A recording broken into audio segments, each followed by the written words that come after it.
este tercer encuentro, y cortito porque no quiero ocupar mucho tiempo y porque le voy a dar la palabra a mis otras compañeras. No sé si están al tanto, pero bueno, durante todo este tiempo hubo una fuerte disputa con el gobierno provincial en relación a las vacantes de horas y cargos que no se estaban cubriendo.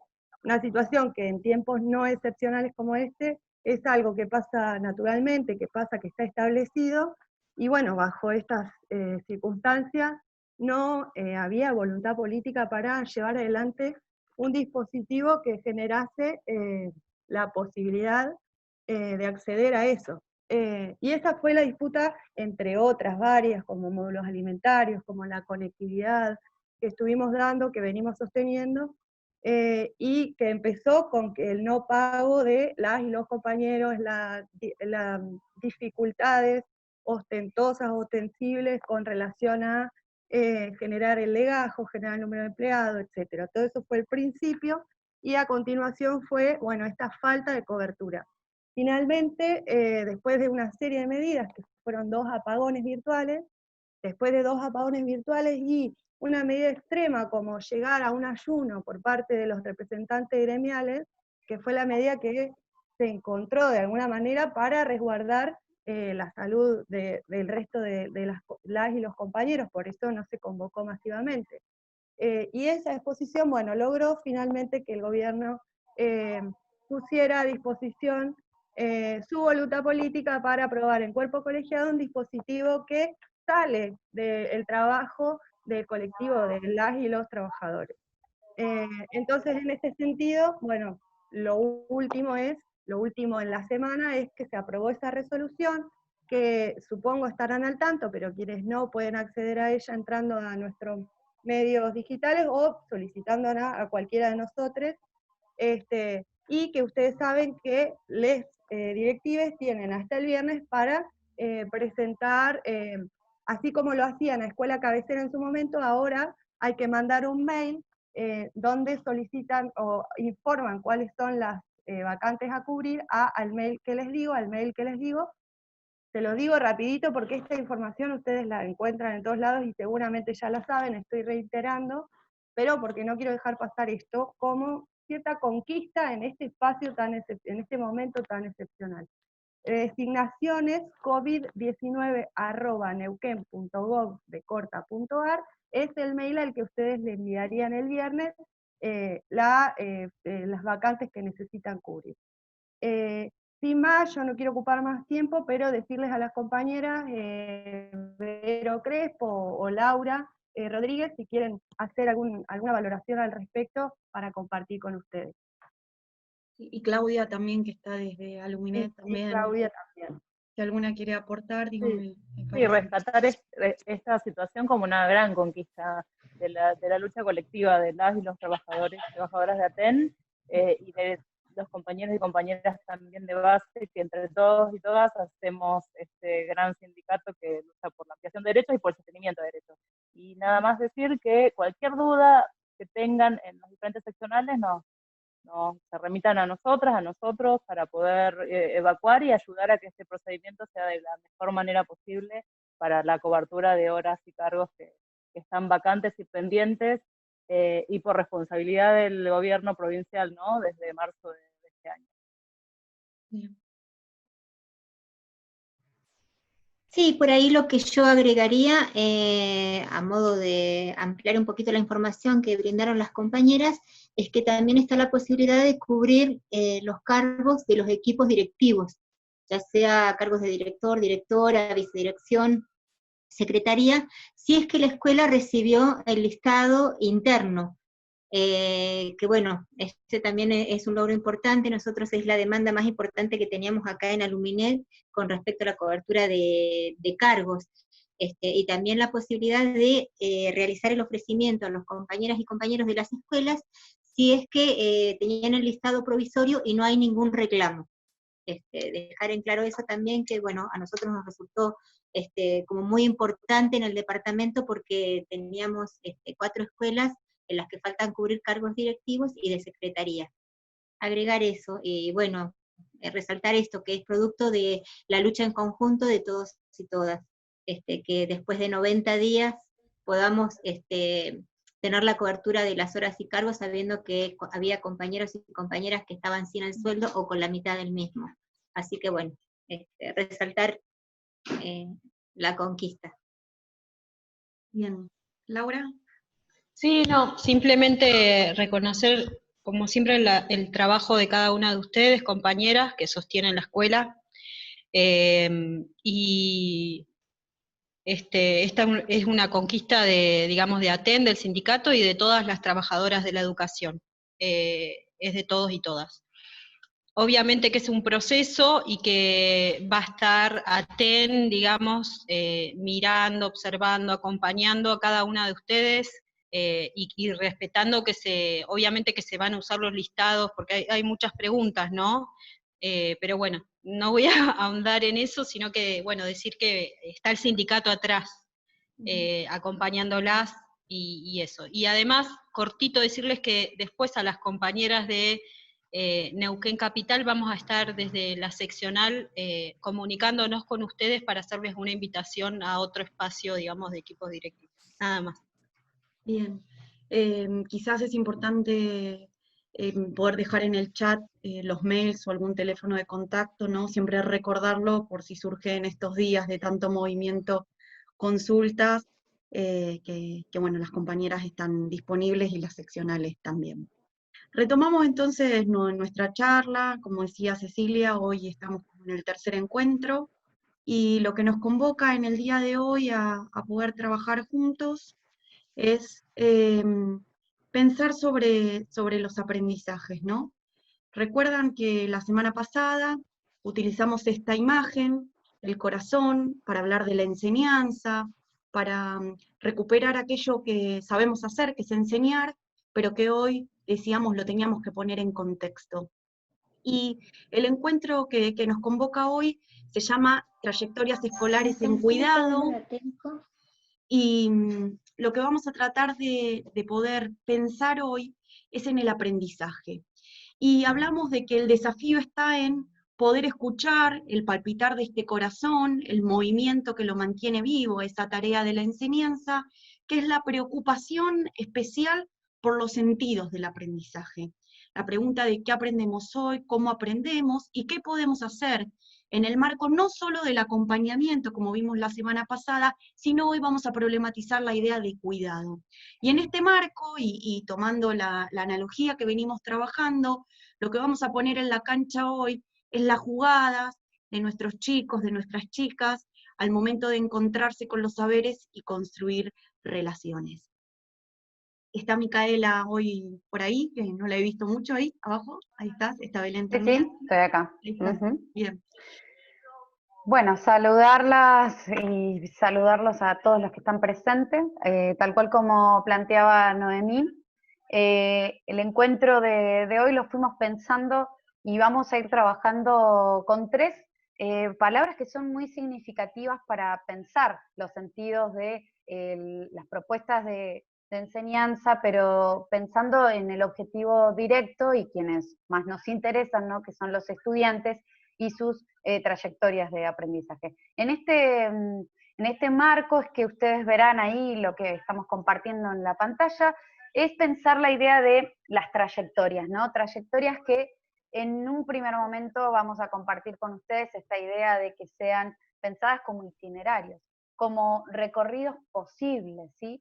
Pero que estos recorridos son transitados por sujetos que pertenecen a nuestras instituciones educativas y que son quienes conforman y forman parte, ¿no? De ese proyecto inicial que es el pedagógico, político que encarna la institución escolar. Estos itinerarios, ¿sí? A su vez van delineando historias y, ¿por qué no?, trayectorias que se inscriben incluso desde las experiencias más subjetivantes que tienen estos sujetos en sus propios recorridos. Traemos la idea de trayectoria y que para ahondar más en ella siempre invitamos a que se encuentren en la bibliografía y en lo recorrido hasta aquí por Flavia Terigi, que es quien también discute y desarrolla más ampliamente la categoría, pero nos parecía necesario traerla para entenderla también como una posición dentro de la cancha, ¿no? Como esta idea de una trayectoria que realiza algo desde lo impulsado, ¿no? Desde el movimiento. Una trayectoria implica reconocer el movimiento que ese sujeto va realizando en su propia historia, ese itinerario, pero pensada y mirada desde las condiciones que le permiten y las condiciones con las que cuenta para poder, digamos, ir transitando junto con otros, nunca en soledad, ¿no? Una trayectoria de aprendizaje está en consonancia directa con la propuesta de enseñanza que vamos generando en las instituciones. No es una soledad del sujeto, no es, digamos, volveríamos a una discusión muy antigua de decir que esa trayectoria, si se ve interrumpida o si no es la esperada y demás, es solamente responsabilidad de ese sujeto. Está ensamblada. Por eso en la charla anterior nosotras enfatizábamos en esta idea de las propuestas de enseñanza con sentido en lo pedagógico y en lo didáctico. Entonces, así traemos estas dos cuestiones, ¿no? Una tiene que ver con el cuidado, abrir la ventana a pensar en qué acciones, qué prácticas, ¿no?, de enseñanza realizamos con un sentido del cuidado en esas trayectorias. Cuidar las trayectorias de aprendizaje implica tomar conciencia de las mismas, ¿sí? Y llevar adelante prácticas que tengan un sentido desde la diversidad, prácticas que estén contemplando no solamente lo cronológico en el aprendizaje, sino las posibilidades. Y traemos una idea que nos permite encuadrarnos mucho cuando decimos que una trayectoria debe ser pensada como un proceso de formación. Fíjense que ya la palabra formación la habíamos trabajado en el encuentro anterior cuando nos referíamos a la idea de la evaluación. Evaluar en términos formativos, acompañar y sostener un trayecto, ¿sí?, que remita a la continuidad pedagógica, pero con un sentido, ¿sí? Y acá tenemos esta vieja analogía que remite a la cuestión del efecto Pigmalión, y que en simples palabras lo que queremos compartir hoy en línea con esta lectura de las trayectorias implica reconocer el impacto que tiene, ¿sí?, o las huellas, podríamos decir de una manera como más clara, las huellas que van dejando en esos itinerarios, en esas trayectorias, aquellas creencias que preestablecemos respecto de cómo van a desencadenar en los sujetos que aprenden. Y lo traemos fuertemente porque yo ya compartí la semana pasada mi visión respecto a que lo peor o lo más angustiante para una escuela, para un proyecto de enseñanza, es que nuestros estudiantes vuelvan a las aulas con este sentido de creer de que no aprendieron nada en este transcurrir del tiempo. Por lo tanto, consideramos que este efecto Pigmalión es posible de ser revisado y repensado, al menos advertido. Es decir, cuáles son las creencias que hoy están desencadenando en acciones, ¿sí?, que se suman a otras acciones, ¿no?, dentro de lo educativo, y que terminan generando o reforzando estas creencias que tenemos sobre el aprendizaje de otros. Entonces, creer en la posibilidad, ¿no?, creer en la posibilidad de que estas trayectorias sí pueden ser cuidadas desde la posición pedagógica didáctica. Nos corremos totalmente de una idea de cuidado desde el asistencialismo. No estamos haciendo énfasis en que el cuidado debe ser desde lo social o desde la cuestión de los recursos. Decimos que es posible el cuidado pedagógico didáctico si generamos, como le ponemos ahí en esa imagen, ¿no?, ese dardo que apunta ahí en el medio con ese tiro al blanco, si generamos acciones con sentido, ¿sí? Y acá recuperamos incluso lo trabajado en la primer charla que tenía que ver con las condiciones institucionales en las que nosotros y nosotras decidíamos llevar adelante las acciones de trabajo que nos convocan y nos competen.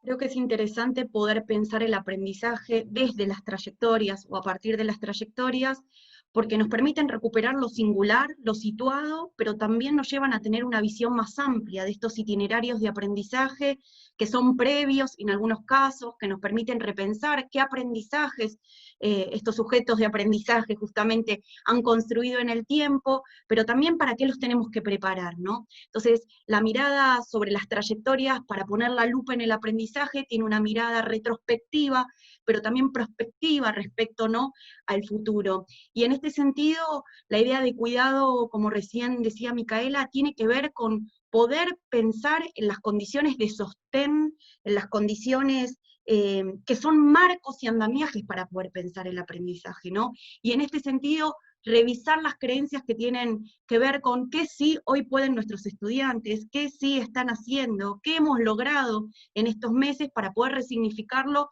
con propuestas renovadas y con sentido. Y creemos que el primer punto para poder mirar esta posición hoy dentro de la cancha tiene que ver con los sentidos del aprendizaje, ¿no?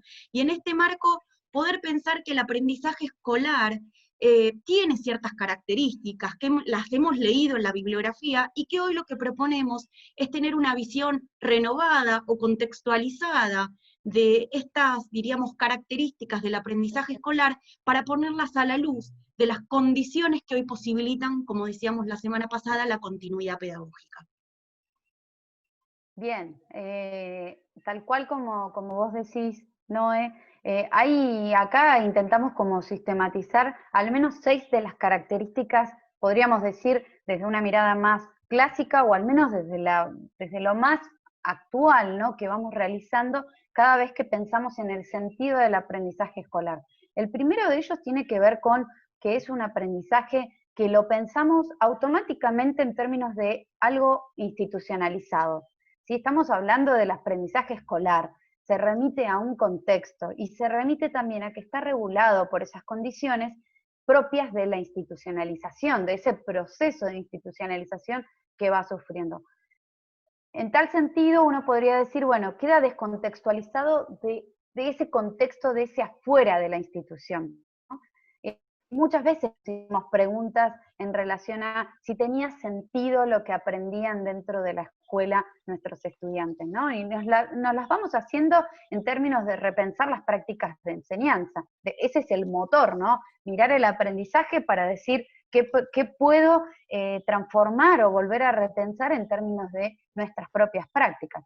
Por lo tanto, hay una característica que le da centralidad y que quizás sea lo que hoy se nos fue como entre los dedos, y que es la idea de que ese aprendizaje escolar sucede, ¿sí?, o está implicado en la comunicación, la negociación que se va dando entre los saberes, entre el sostenimiento de los vínculos y demás que sucede dentro de un grupo clase. Y esto no es menor para pensar el aprendizaje escolar, una característica central. Nosotras ponemos ahí, ¿no?, esta idea de que se da una negociación que a su vez termina impactando en una cuestión de supervivencia. ¿Cómo sobrevive ese aprendizaje escolar a lo que está institucionalizado? Y acá entra con fuerza una mirada quizás hasta más clásica de cómo se piensa la evaluación ligada al control.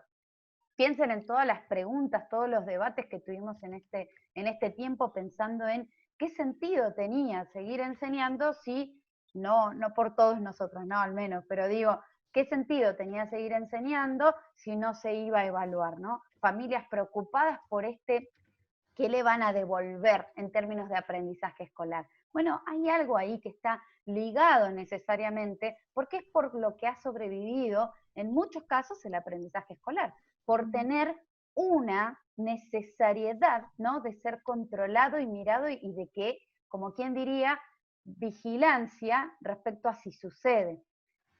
Y como último punto, traíamos esto de que lo clásico pensado en términos de lo escolar, en relación al aprendizaje, tiene que ver con una organización de esas tareas, de esas formas, que se tornan casi como huellas de ese aprendizaje, ¿no?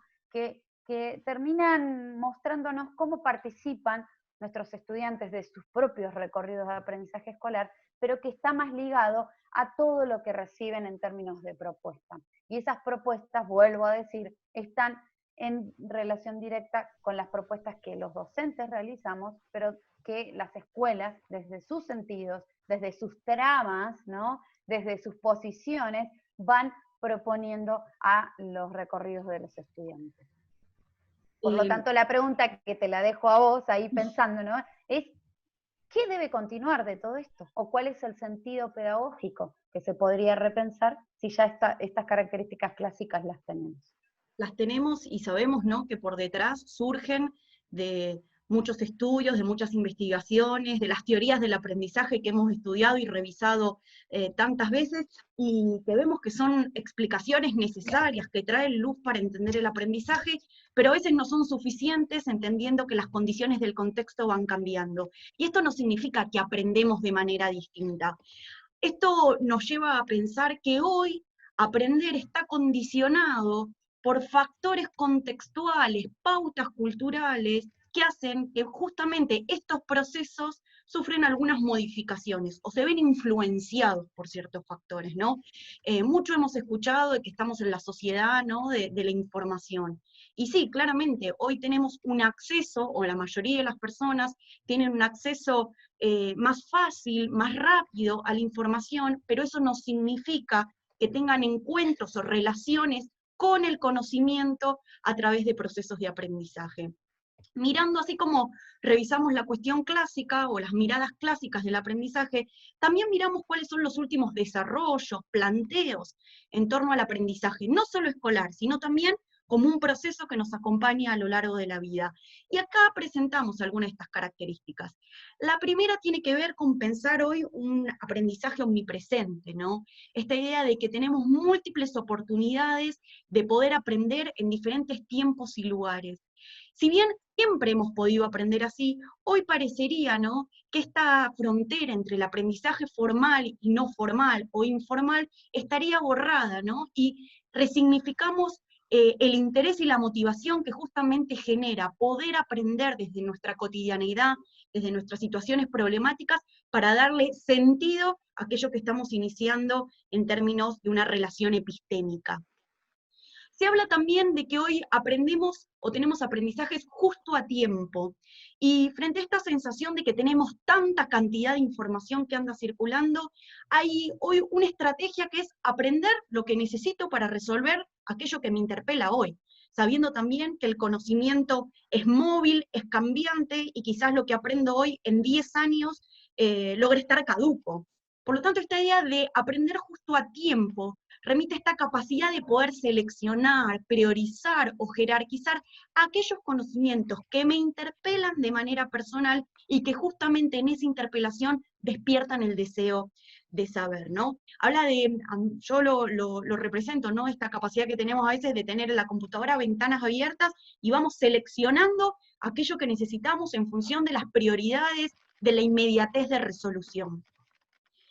Vemos también que el aprendizaje algunos definen como pluricontextualizado, ¿no? Y esto pone en tensión dos aspectos, y es la versatilidad del aprendizaje, en términos de construir ciertas capacidades o habilidades genéricas, ¿no?, que hoy son necesarias para poder vivir en sociedad, para convivir con otros, para seguir aprendiendo, pero también esta idea de pluricontextualizado remite a reconocer cuáles son las pautas o las necesidades propias de aprendizajes situados. Y esto es una alerta, ¿no?, a pensar que esos aprendizajes tienen impacto, esos aprendizajes dejan huella, en tanto recuperan factores culturales, sociales, políticos y económicos en donde tienen lugar. Hablamos mucho, y Micaela mencionó antes, del aprendizaje con otros, ¿no? Pero aprender en red tiene otras implicancias, ¿no? Y habla de cómo la colaboración y la cooperación no es hacer la suma de las partes, sino justamente es ver que cuando aprendemos estamos produciendo o recreando ese conocimiento, y que las partes lo que hacen es complementarse, enriquecerse, reconstruirse mutuamente. Insisto en esto, no es una idea de estar solo juntos y reunidos, sino aprender con otros implica un proceso de intercambio enriquecedor, constructivo, en donde en ese intercambio de saberes también vamos aprendiendo. Y finalmente esta idea de el aprendizaje o las oportunidades de aprender como experiencias subjetivantes. Esta noción de poder pensar que en cada uno de los espacios donde aprendemos, también pensamos esas identidades múltiples y cambiantes que no prefijan o tienen destinos, ¿no?, ya pautados, rígidos, sino que nos posibilitan de manera simultánea, de manera cambiante, ir pensándonos respecto a quiénes somos, qué queremos ser, qué necesitamos saber para seguir construyendo nuestros proyectos, no solo de estudio, sino también de vida. Fíjense que en algún punto pensar esta idea nos lleva a ver que el aprendizaje no es automático, que si bien hay muchas cuestiones que pasan en simultáneo y que hay una cuestión de la velocidad de la información que hoy tenemos cercana, el aprendizaje lleva tiempo. Habla de que aprendemos gracias a los docentes, pero también podemos aprender a pesar de ellos, que muchas veces estos aprendizajes tienen algo de lo intuitivo, ¿no?, de la prueba, de la experimentación, que los niños, ¿no?, generalmente están tan motivados y tienen menos temores o limitaciones, y esta idea de que aprender no se limita a una cuestión del deseo y una predisposición, del tener ganas, sino que esas condiciones contextuales y culturales son las que dan sentido a la necesidad y al sentir propio del aprendizaje. Fíjense como cuando vamos hablando, vemos que puede haber, como decía Micaela, ciertas continuidades, y utilizamos esta imagen, ¿no?, de tomar todo eso que habla, ¿no?, de la caracterización del aprendizaje escolar clásico, para ponerla, enfocarla, direccionarla en un nuevo escenario, donde hay ciertas condiciones que han cambiado y que nos hacen repensar, y deberíamos instalar la pregunta, por el sentido del aprendizaje que tiene lugar en la escuela. Por eso es que la idea de continuidad no tiene que ver con qué cosa sigue, sino qué cosas enraizadas en el sentido, en el para qué, en la intencionalidad, tienen continuidad, nos permiten poner ese aprendizaje escolar en contexto, en términos de saberes, de construcciones que enriquecen, fortalecen y potencian estas trayectorias educativas que veníamos mencionando, ¿no? La continuidad claramente, digo, va a tener que ver con estas preguntas que trabajamos la otra vez, ¿no? Con ese qué, en ese cómo, en ese para qué. Y también hay que pensar, ¿no?, ahí ponemos esta idea como de un telescopio, ¿no?, poner en perspectiva, y la semana pasada hablábamos, ¿no?, de ponernos en proyección inclusiva, cómo en el marco de la diversidad y de estos recorridos que miramos más amplios, este escenario también nos da oportunidades para poder innovar, para cambiar, para probar cosas nuevas, ¿no? Y esa oportunidad de cambiar la dirección que le damos a la experiencia de aprendizaje tiene que ver con la tarea didáctica.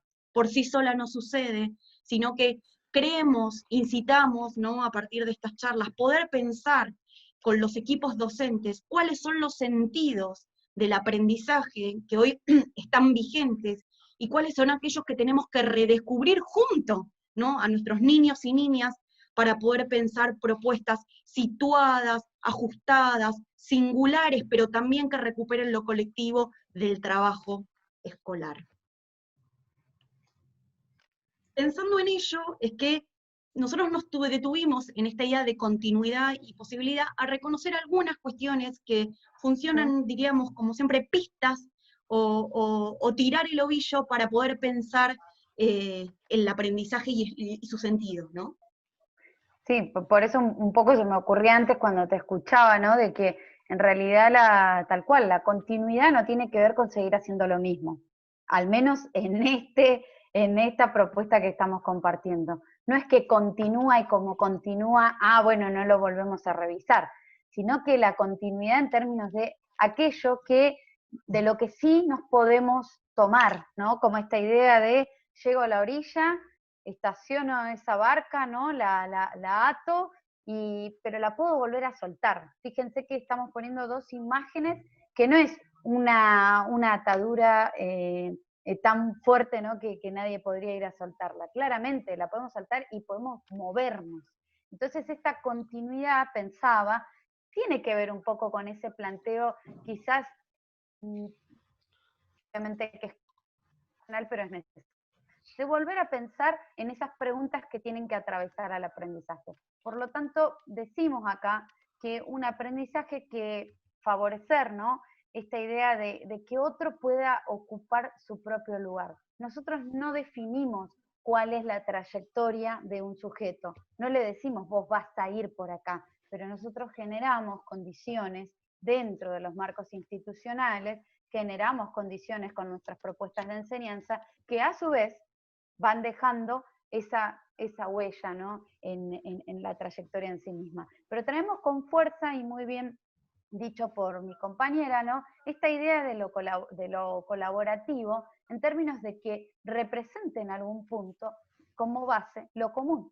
Y para decir que hay una base en lo común, uno tiene que haberse dado muchas discusiones, ¿no? Discusiones didácticas y pedagógicas con el colectivo docente, de pensar, bueno, a ver, paremos la pelota y si todos pensamos y creemos, ¿no? Esto del efecto Pigmalión, si estamos creyendo algo en sintonía respecto al aprendizaje, porque si no, como bien vimos antes, eso va a desencadenar en acciones, y ahí sí estamos como generando tanta diversidad de condiciones y por ende tanta cuestión muy diversa en términos de continuidades de trayectorias, ¿no? Entonces pensamos acá esta idea de lo común, pero además decimos que para aprender con otros es necesario también ir pensando que no vamos a continuar haciendo lo mismo, esto que les marcaba antes.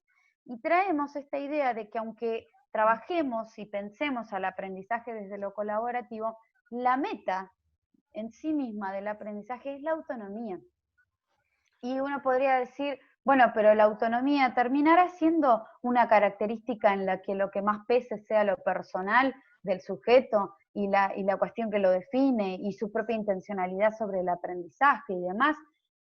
Creemos que hay una perspectiva en la enseñanza que tiene que ver con dar determinadas pautas, organizar de manera tal las actividades, sostener las prácticas con sentido pedagógico y didáctico más allá del tiempo, no solamente cuando en un momento dado y después volvemos a lo tradicional, ¿no? Y que eso va generando como un trasfondo necesario e importante también, que tiene que ver con la autonomía. La autonomía no es dejar al otro solo y que el otro resuelva y a ver qué también lo hace o cuánto le cuesta, sino que la autonomía está relacionada, fíjense esta imagen que ponemos acá en nuestras acciones que permiten pensar al aprendizaje como oportunidad, ¿no? O tomar de esas características y pensar que sí, nuestras propuestas, nuestras actividades generan oportunidad en el otro, porque habilitan algo que tiene que ver con el hacer. Entonces la posibilidad de hacer, la posibilidad de crear, la posibilidad de reinventar, de decidir, ¿sí? Y acá entra una palabra que es muy importante para relacionarla con la autonomía, que cuántas prácticas, cuántas de nuestras acciones y decisiones didácticas pedagógicas van impactando en términos de dejar en algún punto algunas cuestiones dadas para que los estudiantes puedan tomar decisiones en relación a su aprendizaje. Volvemos a decir lo mismo, no les decimos qué tienen que hacer, pero sí construimos propuestas de enseñanza que le permiten al otro reconocer cuándo es posible tomar determinadas decisiones y en qué sentidos, ¿no? Y acá nos vamos a detener en una cuestión que nos parece relevante y que tiene que ver con, bueno, cómo hacemos, qué generamos que funcione para poder cruzar este puente, ¿no? Decimos que las propuestas que trabajemos tienen que ver con 3 cuestiones para nosotras y que tiene que ver con la relevancia, con la significatividad de esas propuestas y la oportunidad que genere en otro. Por lo tanto, estas cuestiones que vamos trayendo están en relación directa con las mediaciones que podemos ofrecer y proponer y que tienen un poco que ver con las actividades, ¿no? Las propuestas ya en concreto. Ahora nos vamos a detener en esta cuestión que es enmarcar un poco algo que nos gustó mucho y nos permitía pensar para este encuentro, de que la revolución sea didáctica, que la revolución no sea tecnológica. Y cuando decimos esto, sostenemos con fuerza de que no confundirnos, que los recursos no nos no se vuelvan una idolatría para nosotras, que creamos que utilizando los mejores recursos o los más tecnológicos estamos generando actividades con sentido y demás.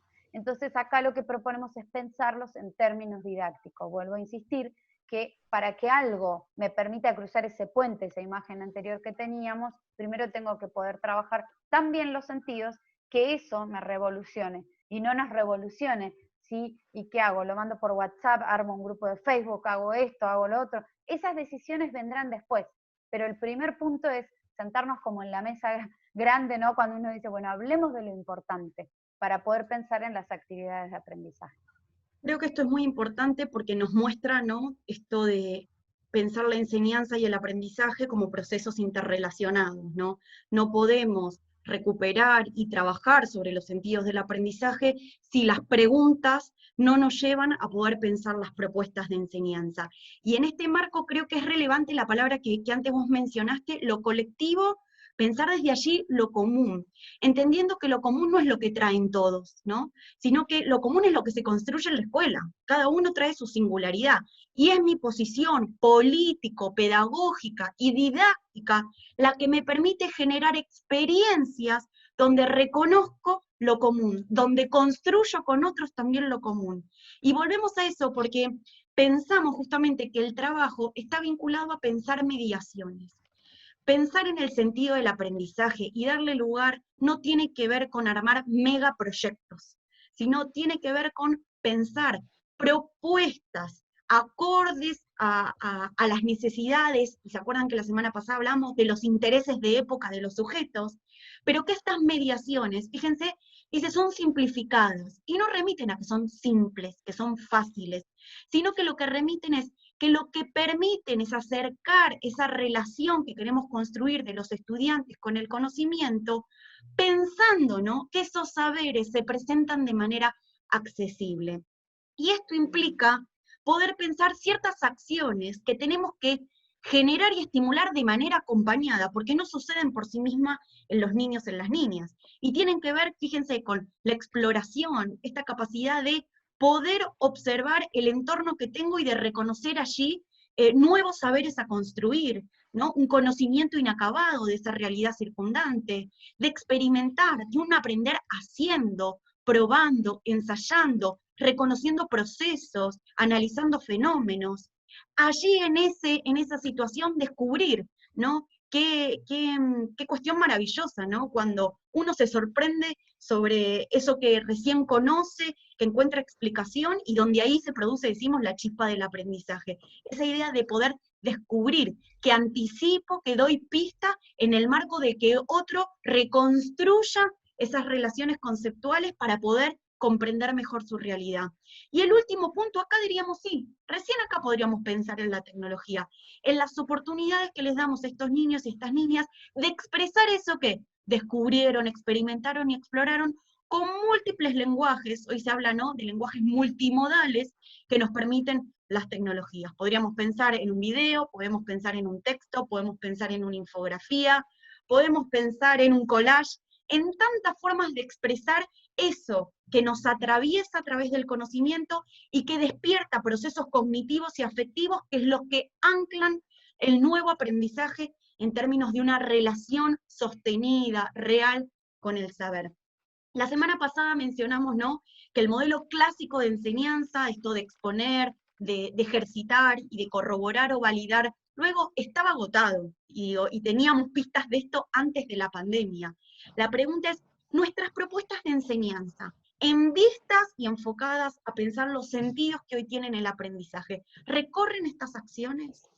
Y acá, ¿no?, uno se pone a pensar, ¿no?, en la necesidad de la creación didáctica. Un cuadernillo esto no me lo da, ¿no?, porque puede ser una propuesta que acompañe, que funcione de soporte, pero hay algo de lo situado, dijimos, de lo omnipresente, de lo pluricontextual, que se cae, que se pierde en relación al proceso de aprendizaje. Entonces entendemos que cuando pensamos actividades de aprendizaje, tenemos que pensar qué moviliza y qué genera movimiento, ¿no? Dos palabras que están vinculadas. Cuando hablamos de genera movimiento, habla de aquello práctico que estoy haciendo, que me pone en situación de tarea, que marca justamente el encuentro con algún objeto al que le estoy preguntando, al que estoy tratando de conocer. Ahora, ese accionar práctico, que lo veo a partir de una tarea, tiene que tener un movimiento, decimos un cimbronazo cognitivo, y remite a estos procesos de pensamiento que si no son guiados, que si no son, diríamos, motivados e inducidos por experiencias escolares, no tienen lugar en otro lado, ¿no? Y que venimos a pensar ahí la idea de desarrollo, de maduración, de apropiación o de interiorización de pautas culturales, que si esa experiencia no la garantiza y no sucede en el marco del aprendizaje escolar, no parecería suceder en otros espacios. Por lo tanto, tomamos esta idea de fondos de conocimiento, y es una categoría que nos ayuda a pensar que aquellos aprendizajes que tienen sentido son aquellos que recuperan aquellos saberes y conocimientos imbrincados o imbuidos en el entorno cultural y social de los sujetos. Habla, ¿no?, de una primera necesidad que tenemos quienes enseñamos, de poder explorar, experimentar y descubrir qué le interesa a estos sujetos, qué necesitan estos sujetos de aprendizaje para que tengan sentido. Y volvemos a esta imagen que utilizamos en el encuentro pasado, la necesidad de generar experiencia. Venimos diciendo que tenemos que habitar los lugares, que habitar los lugares es sentirnos parte, es tener los andamiajes, es sentirnos movilizados, no para anclarnos, sino para abrir nuevas puertas al aprendizaje, en donde justamente podamos llegar a tiempo a construir aquello que nuestros niños y niñas necesitan hoy. Esto implica una pelea también, ¿no?, con las prescripciones curriculares, con aquellos mandatos respecto a los contenidos o tradiciones de enseñanza. Poner el sentido del aprendizaje como prioridad hoy implica una posición de revisión, de reflexión sobre los modos de aprender y sobre los modos de enseñar. Y entendemos entonces esta idea de propuestas puente. Y surge la pregunta, ¿las propuestas de enseñanza que estamos realizando son puentes? ¿Permiten justamente preguntarnos el para qué? ¿O lo hacemos por una rutina? ¿O lo tenemos que hacer? ¿O estamos haciendo de más, por demás? Hay muchos, ¿no?, pedagogos reflexionando en este tiempo de la sobreestimulación o de la activitis, ¿no? Todo el tiempo son actividades para que el otro se sienta en situación de hacer. La pregunta es, ¿en ese hacer está aprendiendo? ¿Estamos, no, como cruzando una calle que diríamos no tiene salida, o estamos generando puentes y cada vez que transitamos esa experiencia nos encontramos y nos motivamos con nuevos objetos de conocimiento que nos desafían a tener relaciones, fíjense, con el saber personales y subjetivantes? Entonces hablamos del sentido, nuevamente, de instalar la pregunta del para qué. Hablamos también de la relevancia, y cuando hablamos dijimos de la relevancia de lo que se destaca, de lo que está elevado, y en eso volvemos a pensar de lo que está elevado no para cada uno, sino para el grupo, para lo colectivo, para la dinámica que permite el intercambio y aprender con otros. Y hablamos de las oportunidades, ¿no? ¿A qué nos abre esta experiencia que estamos pensando, que dura un mes, que dura 2 semanas, donde hay que experimentar, donde hay que explorar? ¿A qué nos está permitiendo pasar? ¿Qué pasaje nos está habilitando? Es por eso que pensamos que una actividad de aprendizaje tiene que tener transferencia cercana, ¿no? Algo que hoy en mi contexto, en mi casa, con mi familia, yo puedo estar aprendiendo, ¿no? Y que no necesito crear una situación artificial, sino que recupero de la cotidianidad aquello que pongo en tono de pregunta. Hablamos de las situaciones problemáticas, y entendemos a eso para que están estudiando los niños y niñas esto, ¿no? ¿Qué les permite resolver? ¿Qué les permite, incluso aunque sean pequeños, ¿no?, qué les permite conocer con mayor profundidad? ¿Qué decisiones, en el marco de lo que Micaela decía, de la autonomía, no solo les permite experimentar, sino reflexionar sobre ello? Y finalmente, ¿cómo estos procesos vinculados a la cognición, como es la planificación, como es la anticipación, cómo es evaluar una experiencia, cómo es construir relaciones conceptuales, no viene disociado, sino que en ese contexto en donde lo transfiero, también encuentro nuevos sentidos? Fíjense entonces que pensar las actividades de aprendizaje implica revisar cuáles son las mediaciones, los acuerdos, los diálogos entre los distintos componentes didácticos para generar experiencia. Algunos de ellos tendrán que ver con la tecnología, pero no se limitan a pensar únicamente cuál es el medio para acercar una tarea, sino que se complementan, se articulan con diríamos, otras variables o factores didácticos que complementan y que hacen pensar una propuesta de enseñanza de manera integral. En este marco es que pensamos, ¿no? ¿Qué pasa con la creatividad, ¿no? ¿Por qué deberíamos ser creativos y qué implica ser creativos en este tiempo, ¿no? Sí, y me quedo con esta idea de contextualizar, ¿no?, las propuestas, de proponer cuestiones que permitan resolver y que haya una resonancia con la transferencia, ¿no? Tres condimentos, no podría decir, si tenemos que preparar una olla de creatividad, tenemos que tener presente que eso que estoy pensando desde la creatividad no me va a venir solo, ni está dado, ¿no? No es que somos algunos docentes creativos y otros predestinados a no serlo. La creatividad, podríamos decir, y evoco esta idea, ¿no?, de la olla y de preparar algo, de reconocer qué cosas necesitaría tener en cuenta primero para poder pensar en la creatividad. Y trabajamos acá con estas dos imágenes, ¿no?, que nos parecieron como muy significativas, además de que evocan algo con lo que trabajamos y mucho, y que es con la infancia, y con las infancias, ¿no? Las infancias son creativas y tienen creatividad, ya lo dijo Tonucci en una de sus charlas, no se preocupan por los niños, ellos saben a qué jugar, ¿no? Cuando la pregunta era, uy, ¿qué va a pasar con este tiempo de encierro? Los chicos no van a poder jugar, van a extrañar esto, y él dijo, nunca se van a agotar las oportunidades y las ideas en términos de esa creatividad. ¿Por qué? Porque esas infancias que son creativas y que encuentran respuestas para su tiempo, reconocen lo que tienen. ¿Sí? Esto que uno dice, bueno, reconozco con qué puedo jugar. Y fíjense, compartimos esto, que si bien tiene su procedencia en un campo más filosófico, ¿sí?, y que lo están tomando por hoy quienes trabajan en todo lo que implica la tecnología educativa, y que es esta cita, ¿no?, de decir, no buscar el efecto de la tecnología. Esto que decía anteriormente Noé, no pensar en el impacto del recurso, sino en el impacto de la creación didáctica. Que una propuesta me convoque, no por lo que voy a terminar utilizando como recurso, ¿sí?, sino por la idea.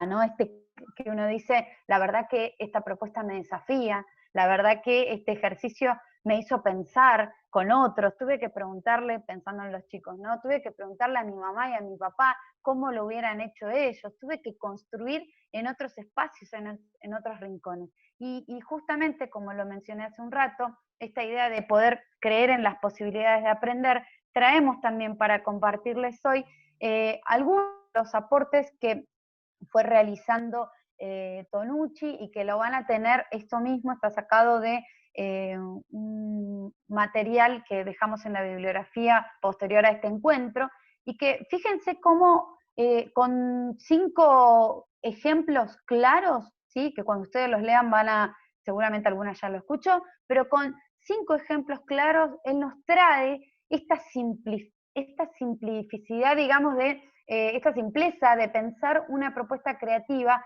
que no está mirando en primer lugar el recurso, sino que está contextualizando. Y contextualizar el aprendizaje no es ponerle el techo al otro, no es decirle vos vas a poder hasta acá, sino es yo te invito a crear con esto. Una de las cosas es esta idea, ¿no?, poder convertir la casa en un laboratorio. Quizás los padres leen esa cita y dicen, ¿qué me van a revolver de la cocina y me van a dar vuelta a la casa? Pero es una invitación a mirar tu propio contexto, ¿no? Esta cuestión de la cercanía. Incluso yo pensaba hoy, cuando en algún momento fuimos trabajando una nueva concepción y una nueva mirada respecto a la idea y a la concepción de familia, y las escuelas se fueron motivando a transformar las propuestas de enseñanza para dejar de remitirlas a, bueno, esto que hace mamá, esto que hace papá, y empezamos a hablar en otros términos, porque lo que fuimos buscando y construyendo fueron categorías que nos acerquen al contexto de ese otro y de esa otra.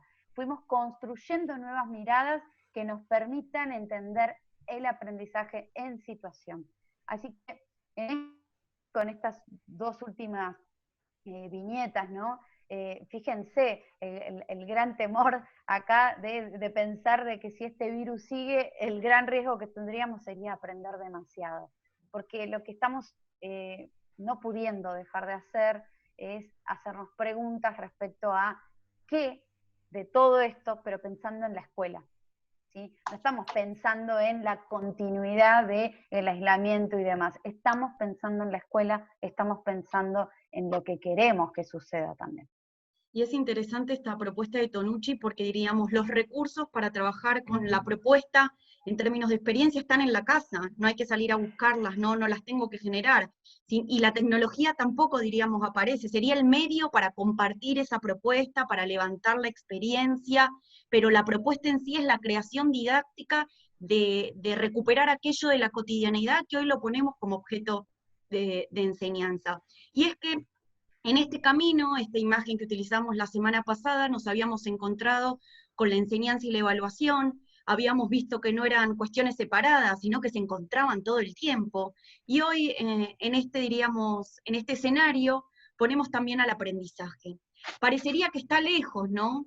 Y que para que las prácticas de enseñanza y evaluación se encuentren mirando o tratando de enfocarse a llegar al aprendizaje, a veces hay muchas distancias, pero volvemos a ratificar que enseñanza, aprendizaje y evaluación son procesos interdependientes, que no pueden estar pensados de manera disociada, que tenemos que entender que esas prácticas de enseñanza y esas prácticas de evaluación se retroalimentan todo el tiempo en vistas a aquella intencionalidad que son los sentidos del aprendizaje. Es necesario en esta acción mirar atrás, porque el aprendizaje es la que nos reconduce siempre a cuál es la dirección correcta respecto al camino que vamos construyendo como experiencia pedagógica. Y en este sentido, nosotros volvemos a instalar la preocupación de la evaluación, entendiendo que si bien no tenemos, diríamos, a la calificación en este escenario, pero la evaluación sigue presente.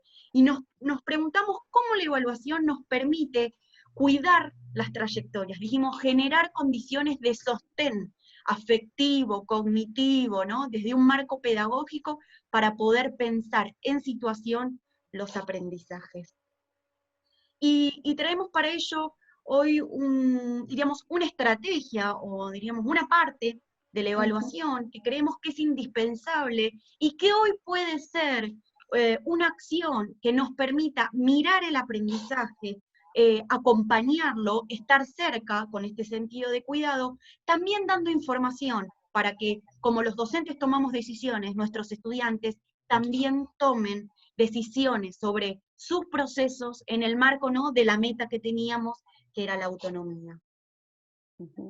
Tal cual, como bien dijimos antes, ¿no? La autonomía no está dado, no es una cuestión genética o no, sino que vamos a ir instalando y generando, ¿no?, oportunidades, actividades y demás que permitan al otro reconocer cómo hace este trayecto. Fíjense que la imagen es bien clara, ¿no? O una mirada, las decisiones en torno a ese pasado, decisiones que aboguen un poco más por la idea de futuro, por la idea de continuidad de esa trayectoria. Yo creo que claramente la retroalimentación es una invitación al otro a pensar respecto de su propio proceso de aprendizaje.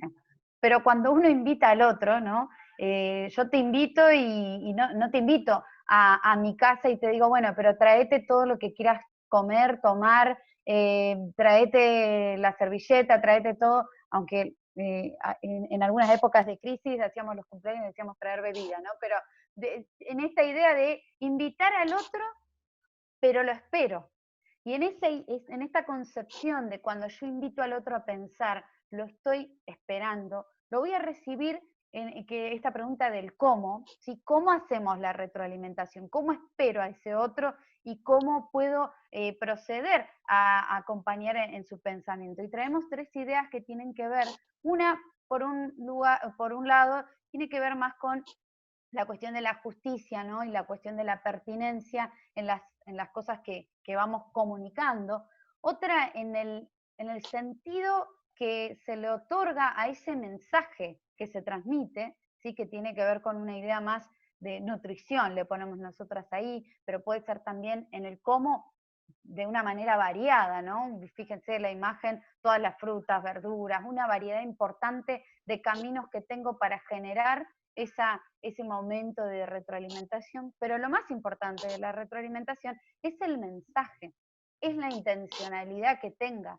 Tiene una intencionalidad de sostener aquellos logros en relación a esa trayectoria, a proponer mejoras y a finalizar el mensaje con orientaciones, ¿no? Piensen ustedes cuando han recibido alguna devolución en algún curso que hayan hecho, o cuando estudiaban en su formación docente, ¿no? Y uno esperaba esa devolución del docente para saber más o menos cómo seguir. Pero recuerden esa sensación cuando esa devolución nunca llegaba, ¿no? Y uno tenía que andar atrás de los profes pidiéndole, por favor, ¿lo vio, profe? ¿Me dice si está bien? ¿No? Hoy los niños tienen el deseo profundo de que les comuniquemos al menos qué es lo que vimos. Estamos, digamos, con un acostumbramiento directo de que todo lo que hacemos alguien debe decirnos si está bien o está mal. Y estamos intentando construir algo distinto en este tiempo, pensando y apelando a la idea de una evaluación formativa. Pero pensando en esto puntualmente, nos queremos detener en que si uno el mensaje lo transpone en términos de que sea una orientación, de que rescate, ¿sí?, esta cuestión de los logros, pero no en términos de resultados, sino en términos de proceso, de tiempo que te llevó eso, de que me cuentes cómo lo resolviste, y de que uno pueda identificar cuánto se aprendió en ese proceso y no qué, ¿sí? Literalmente pensando en la cuestión del contenido escolar. Y por último, nos permitimos pensar esta idea de en qué momento, y nosotras decimos en el durante, ¿sí? Pensar que la retroalimentación no quede atada a que siempre te digo cómo te fue en el último momento, no en el último suspiro. ¿Por qué no ir tomando el momento en relación directa al proceso, en el mientras tanto, en el momento en el que te dije la consigna y la volvamos a pensar juntos, en el segundo momento cuando te pregunté, ¿y cómo van? ¿Pudieron hacer esto? Esto que Noemí planteaba antes, para desactivar la activitis, esta locura de que todo el mundo esté haciendo algo, porque parece que si no está haciendo algo está mal, ¿no? Y no está aprendiendo y otros no están enseñando. Entonces, para acabar con eso, lo que tenemos que poder identificar y visibilizar son los procesos que estamos viviendo en este tiempo. Lo ideal, ¿sí?, y lo van a leer ahí de la propuesta de Tonucci, dice, invitemos a los niños a escribir respecto del proceso que están viviendo en este tiempo. Tiene una especie de diario de cuarentena donde el registro esté anclado en el aprendizaje. Entonces nos cambia como bastante la mirada respecto a esto, para terminar explotando en ideas, ¿no? En que lo que se termine representando acá sean propuestas desde la innovación, pero situadas nuevamente, que insistimos con eso. Y en este sentido me parece importante señalar que por eso no hablamos de devolución. Hablamos de una práctica de evaluación a través de la retroalimentación, ¿no? Y es importante esto que decías vos, Micaela, no implica enseñar un tema, terminar, ¿no?, y hacer la retroalimentación, sino pensar que esta comunicación didáctica que es inherente, ¿no?, a la propia enseñanza, tiene que conjugar la imagen, la primera que aparece para mí es muy potente, ¿no? Esta mirada del pasado, de lo que hicieron nuestros estudiantes, pero también con esa orientación hacia el futuro. Si me quedo anclado a lo que hice, no hice o hice mal, justamente la retroalimentación como práctica evaluativa no solo no es formativa, sino que no me permite avanzar. Y en otra imagen que me quiero detener, que vos mencionabas, es esta idea de corazón, que tiene que ver, ¿no?, con que la retroalimentación también se pone en juego cuestiones afectivas, que hablan de la calidez, ¿no?, con la que le comunicamos al otro algo sobre el proceso que está haciendo, que tiene esfuerzo, que tiene dudas, que tiene incertidumbres, pero que también tiene potencialidades y logros. No olvidarse de eso, ¿no? No es un trámite esa retroalimentación, no se lo devolvemos, se lo dejamos y cual bomba que le explote cuando quiera. No, pensamos que la retroalimentación también nos dice a nosotros cosas de las decisiones que tenemos que tomar en términos didácticos. Y si bien hoy nos hemos centrado a pensar cuestiones vinculadas al aprendizaje, a nuestros niños y nuestras niñas, la retroalimentación se convierte en una práctica también institucional, en una práctica de trabajo con los docentes que nos permite crecer a todos, porque nos permite, fíjense como las piezas de esos rompecabezas, encontrar, ¿no?, cuál es en algún punto el orden, la reorganización, la orientación que necesitamos para crecer cada uno en su tarea y en su rol. ¿Ibas a decir algo? Sí, sí, me quedaba pensando en que vieron que está la idea de la justicia y la amorosidad. Yo insisto mucho con esto, no es el momento de hacer justicia cuando le devuelvo al otro como le fue, ¿no? Fíjense que, y digo de hacer justicia porque siempre está esta pregunta hacia nosotros los maestros, las maestras, los docentes, que decimos, bueno, pero tengo que ser justo con el que me lo entregó a tiempo, con el que hizo todo lo que le pedí, con el que fue cumpliendo, ¿no? Y en la retroalimentación no queremos que lo que se genere sea ese momento de generar la justicia, ¿no? O sea, que eso tenga que ver más con el reconocimiento de un proceso y no con la idea de control de lo que el otro pudo hacer. Volvemos a insistir en esto, claro, porque si no es como volver a esta vieja idea, ¿no?, de banquillo, ¿no?, donde alguien iba y exponía literalmente. Algo que todavía le criticamos y fuertemente, ¿no?, a la formación universitaria, que no puede pensarse en otros términos que sean más reflexivos en términos del proceso. Pero en la primaria, cuando el niño lo tenemos ahí, cuando tenemos un contacto diario, ¿sí?, diario, y que el proceso es de otro tipo, la retroalimentación se espera desde el momento del inicio. Y con esto podríamos sumar, ¿no?, a esta última cuestión que traemos, solo para invitarlas, ¿no?, a pensar desde esta imagen, ¿no?, que nos encantó, pero que nos permite pensar en que no es desde la soledad donde construimos todo, sino que uno en su proceso de reflexión, de generar las propuestas y realmente identificar las condiciones para esas propuestas de enseñanza, lo que vamos reconociendo es, con un sentido muy profundo, todo aquello con lo que contamos que viene del mundo, ¿no? Este mundo grande que se va imaginando ahí, y que el mundo son también las oportunidades, las charlas, los ciclos de formación, estos encuentros, así que eso sea lo que nos inunde y nos permita pensar. Como en todas las semanas, en la plataforma virtual está habilitada el aula, está compartida esta charla, van a encontrar el resumen, la grabación antes que termine el día. Hemos dejado muchos recursos que entendemos que sirven para trabajar con los propios docentes, ¿no? Como mencionó antes Micaela, dejamos lo de Tonucci, un video y un artículo. Volvemos a instalarles la pregunta por el sentido del aprendizaje escolar a través de un texto clásico de Silvina Hirz y Mariano Palamidesi.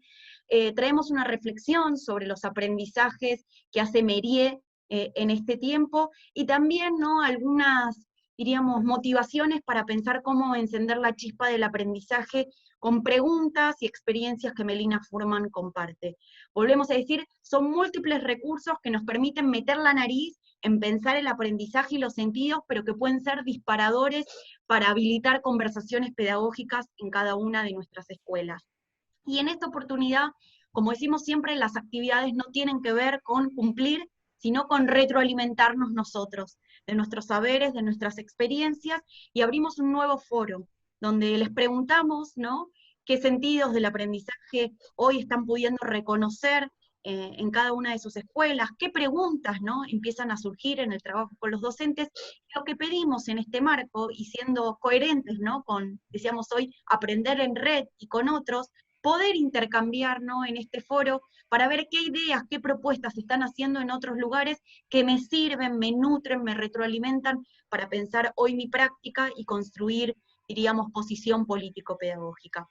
Las invitamos a poder entrar a ese espacio, a utilizar los recursos, a participar de estos espacios de intercambio que también nos retroalimentan a nosotros para pensar la última charla de la semana que viene, que tiene que ver con la comunidad, el trabajo con otros por fuera de la escuela, como son las instituciones, como son las familias, otras escuelas cercanas con las que tenemos que construir alianza. Y volvemos a recordar entonces la importancia de que el jueves que viene cerramos este ciclo y que el cierre de todas las sedes y de todos los compañeros y compañeras que han participado va a implicar una charla abierta el viernes 16:30 con algunas tensiones que recuperan estos objetos de trabajo, pero que nos van a dejar algunas preguntas más para pensar la escuela luego del receso de invierno. Así que bueno, hasta acá hemos llegado, chicas. Como siempre, decíamos que lo que vamos compartiendo abra, que nos dé pistas para pensar, que nos renueve los sentidos de la tarea que tenemos. ¿Alguien levantó la mano? Dicen por ahí.